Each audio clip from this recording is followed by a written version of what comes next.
Sabar dulu. Oh iya. Mengenal teori gembok dan kunci serta instruksi pas. Apa itu enzim?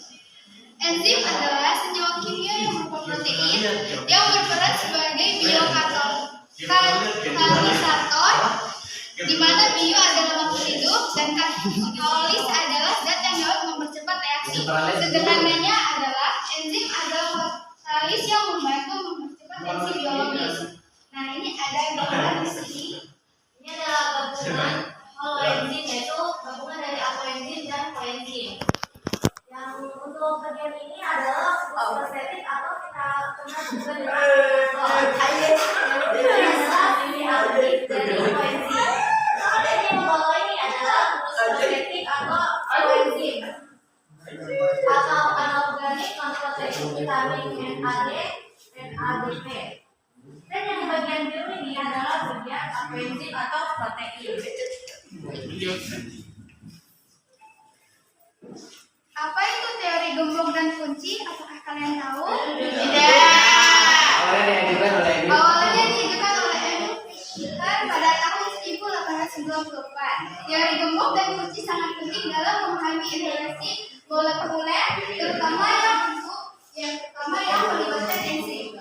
Seperti namanya teori ini menggunakan metafora gembok dan kunci untuk menjelaskan bagaimana enzim dan substrat berinteraksi.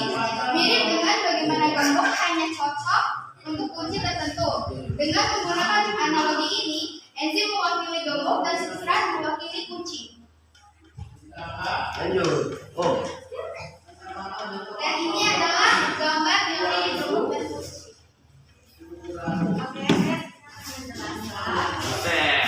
Oke, ini kan kunci. Ini gembok.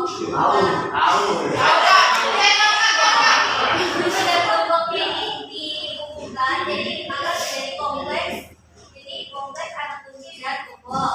Setelah digabungkan, nanti kunci ini akan terbuka. Nah, yang pembukanya adalah disebut dengan kondom.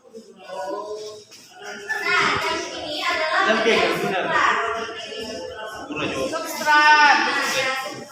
Substrat.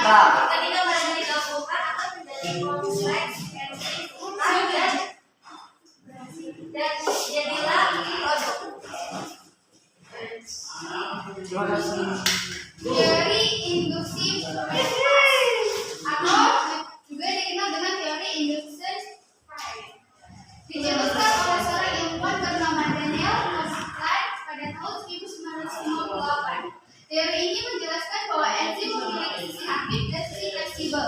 Namun, enzim juga memiliki titik pengikat bersama atau spesifik. Teori ini menyatakan hanya substrat yang memiliki tingkat peningkatan spesifik baru yang dapat menginduksikan terhadap sisi enzim. Dan setelah itu akan muncul hasilnya berupa kecocokan ketika proses pembentuk substrat. Nah, yang ini adalah ilustrasi dari substrat. Yang ini adalah bagian sisi aktifnya.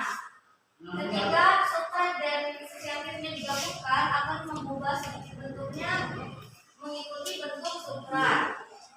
Dan ketika substrat dan sisi aktifnya bergabung maka akan jadilah produk.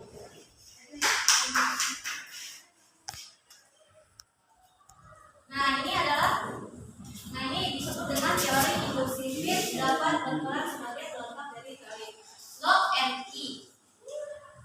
Terima kasih dari kelompok kami.